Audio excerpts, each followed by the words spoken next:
अगर एक पेपर पर साइन करके मौत की सजा माफ की जा सकती है या फिर पूरे देश में अचानक से इमरजेंसी लगाई जा सकती है, तो किसी को भी यही लगेगा कि वो पेन पकड़ने वाला इंसान देश का सबसे पावरफुल और एब्सोल्यूट अथॉरिटी वाला इंसान है। राइट, मतलब उससे ऊपर कोई नहीं है। एग्जैक्टली इंडिया के प्रेसिडेंट के पास अगर हम कागज पर देखें तो ऐसी ही एब्सोल्यूट पावर नजर आती है। वो सबसे बड़े अपॉइंटमेंट्स करते हैं, पार्लियामेंट से निकला हर नया लॉ उनके सिग्नेचर के बिना कानून नहीं बन सकता। हाँ, सारी एग्जीक्यूटिव पावर लीगली उन्हीं के नाम पर चलती है। बिल्कुल। लेकिन जब हम रियलिटी में इंडियन पॉलिटी का इंजन खोलकर देखते हैं तो प्राइम मिनिस्टर को देश का रियल हेड कहा जाता है। आखिर ऐसा क्यों है? और यही सबसे बड़ा पैराडॉक्स है।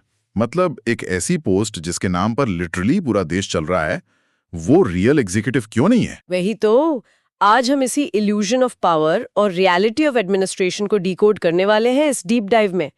हमारे पास आज इस कॉन्स्टिट्यूशनल पहेली को समझने के लिए एक बहुत सॉलिड सोर्स मटेरियल है, द केसरी नंदन एकेडमी के कॉन्स्टिट्यूशनल लॉ पार्ट 2 के डिटेल्ड नोट्स। हाँ, और इन नोट्स का यूज करके हम सिर्फ समरी नहीं दे रहे, हम एक्चुअली पॉलिटी के सबसे फैसिनेटिंग और थोड़े मिसअंडरस्टूड पावर डायनामिक पर फोकस कर रहे हैं। राइट, तो इस रहस्य को स्टेप बाय स्टेप अनपैक करते हैं।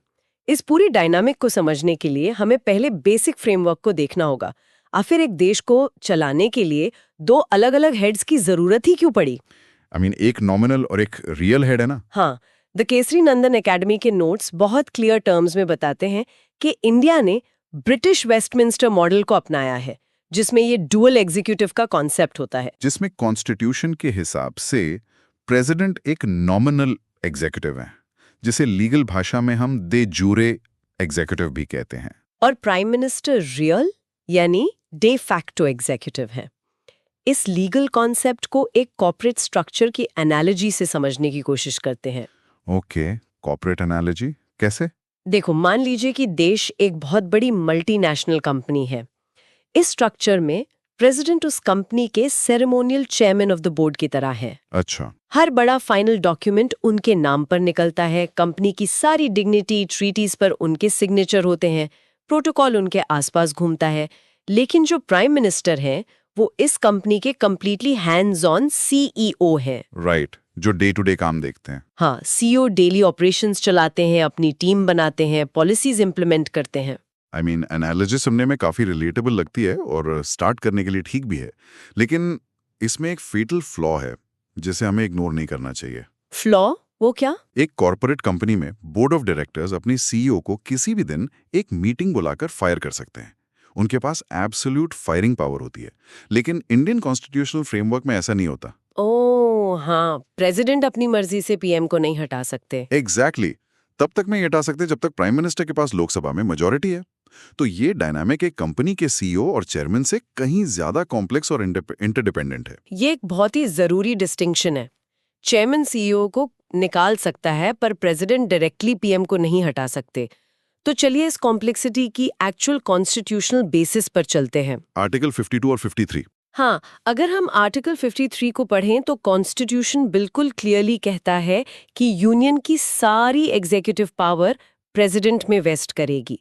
वहाँ किसी और का नाम नहीं है। लेकिन जब हम पन्ना पलटकर आर्टिकल 75 पर आते हैं तो अचानक से रियलिटी सामने आती है। वही तो, आर्टिकल 75 सिंपली कहता है कि प्राइम मिनिस्टर की अपॉइंटमेंट प्रेसिडेंट करेंगे।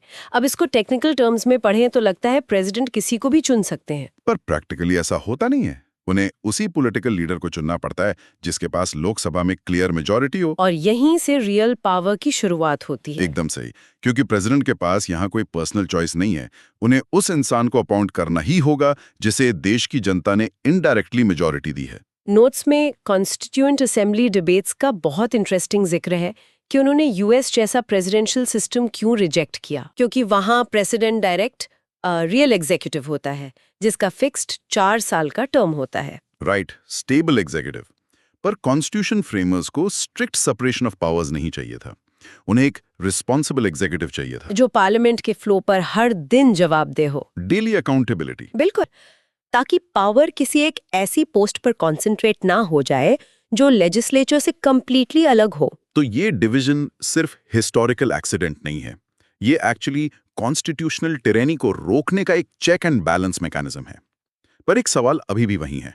कौन सा सवाल? अगर आर्टिकल 53 अभी भी कहला है कि एग्जीक्यूटिव पावर प्रेसिडेंट के पास है, तो प्रैक्टिकली उन्हें अकेले डिसीजंस लेने से रोकता कौन है? कलम तो उन्हीं के पास है ना? इसका जवाब आर्टिकल 74 के 2 मैजिक वर्ड्स में छुपा है, aid and advice. Aid and advice यानी सहायता और सलाह। हाँ, कॉन्स्टिट्यूशन स्ट्रिक्टली कहता है कि प्रेसिडेंट को अपने सारे फंक्शंस परफॉर्म करने के लिए एक काउंसिल ऑफ मिनिस्टर्स की एड और एडवाइस लेनी होगी, और इस काउंसिल के हेड पीएम होंगे। अब अगर आम इंग्लिश लैंग्वेज की बात करें तो एडवाइस का मतलब तो सलाह होता है।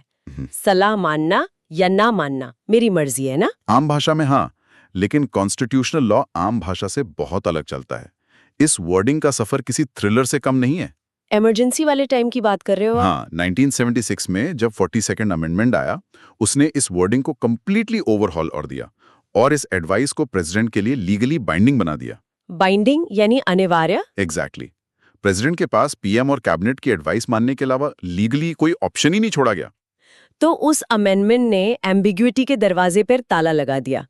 लेकिन ठीक 2 साल बाद 1978 में 44th अमेंडमेंट आता है, जिसमें इस बैलेंस को थोड़ा रिस्टोर किया गया, टूल दिया। हाँ। अब वो चाहे तो काउंसिल ऑफ मिनिस्टर्स को उनकी भेजी हुई एडवाइस या बिल रिकंसिडर करने के लिए वापस भेज सकते हैं। हालांकि इसमें कैच ये है कि अगर काउंसिल सेम एडवाइस वापस भेज दे, चाहे उसमें चेंजेस करें या ना करें, तो सेकंड टाइम में प्रेसिडेंट को उस पर साइन करना ही पड़ेगा। और यहीं से वो डिबेट शुरू होती है। बहुत लोग और स्टूडेंट्स यही कंक्लूड कर लेते हैं कि प्रेसिडेंट आखिर में सिर्फ एक रबर स्टैंप है। लगता तो ये है ना, अगर सेकंड टाइम साइन करना ही है तो पावर कहाँ बची? लेकिन मैं इस पॉइंट पर स्ट्रॉन्ग पुशबैक देना चाहती हूँ। नोट्स भी इस रियलिटी को बहुत अच्छे से एक्सप्लेन करते हैं कि नॉमिनल होने का मतलब हेल्पलेस होना नहीं है। प्रेसिडेंट बिल्कुल भी रबर स्टैंप नहीं है। अच्छा, कैसे? रबर स्टैंप एक बेजान चीज होती है, पर रिकंसिडरेशन के लिए किसी लॉ को वापस भेजना अपने आप में एक बहुत बड़ा मॉरल और कॉन्स्टिट्यूशनल वेट रखता है। मान लीजिए गवर्नमेंट एक कंट्रोवर्शियल लॉ लाती है, ओके।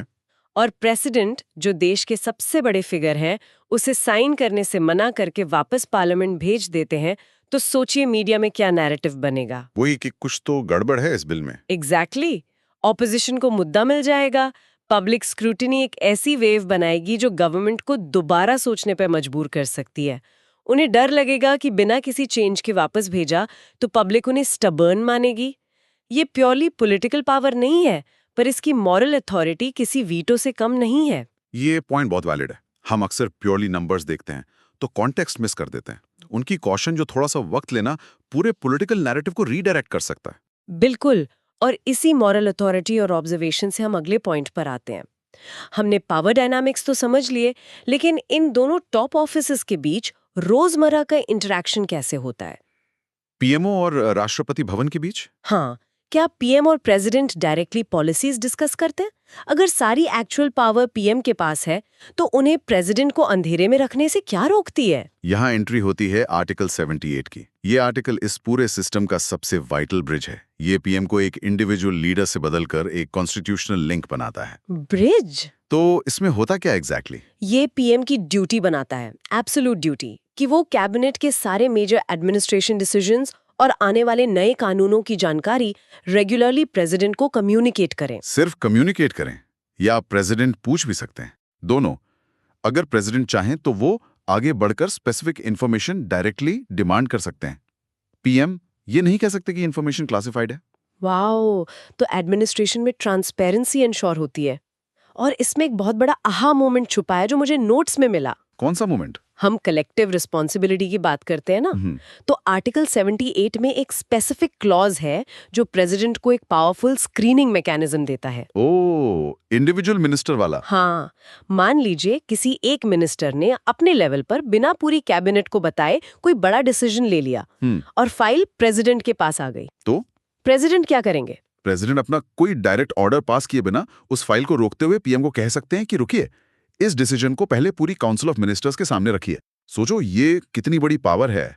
एक नॉमिनल हेड डायरेक्टली एक मिनिस्टर के इंडिविजुअल मैंडेट को रोककर उसको पूरी कैबिनेट के सामने टेस्ट होने पर मजबूर कर रहा है। वही तो, एक कॉन्स्टिट्यूशनल सेफ्टी वैल्व की तरह काम करता है ये। लेकिन थ्योरी तो ठीक है, सुनने वाले सोच रहे होंगे कि क्या कभी किसी ने इस पावर डायनामिक को प्रैक्टिकली कोर्ट में चैलेंज किया है? बहुत बार चैलेंज हुआ है। सुप्रीम कोर्ट ने इन इश्यूज पर क्लियर लैंडमार्क जजमेंट्स दिए हैं, जैसे नोट्स में जिक्र है 1955 के राय साहेब राम जवाया कपूर केस का। ओके, इसमें क्या था? इसमें कोर्ट ने एक्सप्लिसिटली क्लियर किया कि भारत में real executive power strictly cabinet के पास ही बिलोंग करती है, भले ही आर्टिकल 53 कुछ भी कहे। राम जवाया ने फाउंडेशन सेट कर दी, लेकिन जो असल माइंड बेंडिंग लीगल इंसाइट मिलती है वो आती है 1974 के शमशेर सिंह केस से। हाँ, ये केस सैटिस्फैक्शन वाले क्लॉजेस पर था। एग्जैक्टली। कॉन्स्टिट्यूशन में कई जगह लिखा है कि ऑर्डिनेंस लाने या इमरजेंसी लगाने के लिए प्रेसिडेंट इज सेटिस्फाइड होना चाहिए। एक आम इंसान को पढ़कर लगेगा कि प्रेसिडेंट का पर्सनल मूड या दिमाग मैटर करता है। पर सुप्रीम कोर्ट ने यहाँ बहुत बड़ा रूल एस्टैब्लिश किया। उन्होंने कहा कि ये प्रेसिडेंट की पर्सनल या इंडिविजुअल सेटिस्फैक्शन नहीं है। तो किसकी है? ये एसेंशियली काउंसिल ऑफ मिनिस्टर्स की सेटिस्फैक्शन है। इसे लॉ की भाषा में एक लीगल फिक्शन कहते हैं। ओ, मतलब अकाउंटेबिलिटी बचाने के लिए। बिल्कुल। अगर प्रेसिडेंट अपनी मर्जी से इमरजेंसी लगाने लगे तो पब्लिक किससे सवाल पूछेगी? प्रेसिडेंट को तो वोट आउट नहीं किया जा सकता। सही बात है। लेजिस्लेचर के फ्लोर पर सवाल पीएम से ही पूछे जाएंगे। और इसी सॉलिड लॉजिक को 1981 में मारूराम केस में भी अप्लाई किया गया था, जो कि और भी सीरियस मैटर था। डेथ पेनल्टी वाला केस है ना? आर्टिकल 72। हाँ, प्रेसिडेंट की पार्डनिंग पावर। देश में जनरली यही परसेप्शन होता है कि मर्सी पिटीशन राष्ट्रपति के पास जाती है और वो अपने दिल से कंपैशन दिखाते हुए सजा माफ करते हैं। पर उस केस में क्लियर हुआ कि वो पावर भी पर्सनल चॉइस नहीं है। राइट। वो इफेक्टिवली यूनियन होम मिनिस्ट्री की एडवाइस पे आधारित होती है। Home ministry background reports review करके एडवाइस करती है और प्रेसिडेंट उस एडवाइस के हिसाब से पार्डन देते हैं। तो चाहे लाइफ एंड डेथ का डिसीजन ही क्यों ना हो, रियल एग्जीक्यूटिव ही बैकग्राउंड में काम कर रहा होता है। जुडिशरी ने परसिस्टेंटली इस बात को प्रोटेक्ट किया है कि देश डायरेक्टली इलेक्टेड रिप्रेजेंटेटिव्स के मैंडेट पर चले। वही तो, हर एक्शन के पीछे एक इलेक्टेड बॉडी का माइंड होता है जिसे जनता को जवाब देना पड़ता है। तो इस डीप डाइव को अगर हम थोड़ा समराइज करें, आज हमने देखा कि कॉन्स्टिट्यूशन ने एक बहुत ही खूबसूरत बैलेंस बनाया है। हाँ, एक तरफ प्रेसिडेंट है जो सिस्टम में स्टेबिलिटी लाते हैं, डिग्निटी मेंटेन करते हैं, और दूसरी तरफ प्राइम मिनिस्टर और उनकी कैबिनेट है जो रियल एक्शन, पॉलिसी मेकिंग और अकाउंटेबिलिटी इंश्योर करते हैं। दोनों की अपनी क्रूशियल जगह है। ये इफेक्टिवली वेस्टमिनिस्टर मॉडल का परफेक्ट अडॉप्शन है इंडियन डाइवर्सिटी और कॉम्प्लेक्स पॉलिटिक्स के हिसाब से। बिल्कुल।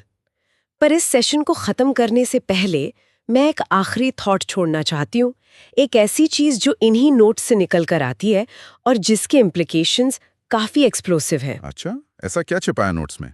देखो, हमने पूरे टाइम बात की कैसे प्रेसिडेंट लीगली बाउंड होते हैं। 44th अमेंडमेंट उन्हें रिकंसिडरेशन का राइट देता है, पर सेकेंड टाइम बिल आया तो साइन करना पड़ता है। राइट, हेल्पलेस लगते हैं। लेकिन अगर आप कॉन्स्टिट्यूशन को ध्यान से पढ़ें तो उसमें एक बहुत बड़ा लूप होल या साइलेंट पावर छिपी है। जब भी पार्लियामेंट कोई ऑर्डिनरी बिल पास करके प्रेसिडेंट को भेजती है तो कॉन्स्टिट्यूशन में उसे साइन करने के लिए कोई टाइम लिमिट नहीं दी गई है। वेट, कोई डेडलाइन ही नहीं है? नहीं, वहां नहीं लिखा कि उन्हें 14 डेज में या एक महीने में साइन करना होगा। और इस एब्सेंस से एक पावर आती है जिसे पॉकेट वीटो कहते हैं। ओह, अब मैं समझा। यहाँ फ्रेमर्स का असली जीनियस दिखता है ना? चलिए एक रियलिस्टिक सिनेरियो सोचते हैं। मान लीजिए एक बहुत अथॉरिटेरियन पीएम है और वो एक ऐसा कानून पास करवा लेते हैं जो कॉन्स्टिट्यूशन के अगेंस्ट है। तो एक नॉमिनल प्रेसिडेंट क्या करेगा? मेजॉरिटी है तो रिजेक्ट नहीं कर सकता, रिकंसिडरेशन के लिए भेजेगा तो वापस आ जाएगा। एग्जैक्टली। तो वो उस बिल को अपनी डेस्क पर रख लेंगे और बस वहां अपनी पॉकेट में रखे रहेंगे महीनों तक, सालों तक, बिना ना कहे वो उस कानून को इफेक्टिवली स्टॉल कर देंगे। वो बिल वहीं फ्रीज हो जाएगा, कोई उन्हें मजबूर नहीं कर सकता टाइम पर साइन करने के लिए। ये साइलेंट पावर साबित करती है कि कागज पर एक नॉमिनल हेड होने के बावजूद प्रेसिडेंट के पास ऐसे हिडन कॉन्स्टिट्यूशनल वेपन्स हैं जो वक्त आने पर देश को बचा सकते हैं। एब्सोल्यूट फेल सेफ अभी भी वही राष्ट्रपति भवन में ही बैठा है। ये थॉट एक्सपेरिमेंट सब क्लियर कर देता है। बिल्कुल। तो इस हिडन बैलेंस ऑफ पावर के बारे में फुर्सत में जरूर सोचिए। कागज पर छपे हुए रूल्स और पॉलिटिकल रियलिटी का ये डायनामिक बहुत डीपली फैसिनेटिंग है। अपनी क्यूरियोसिटी को जिंदा रखिए और इस डीप डाइव में हमारे साथ जुड़ने के लिए बहुत बहुत शुक्रिया।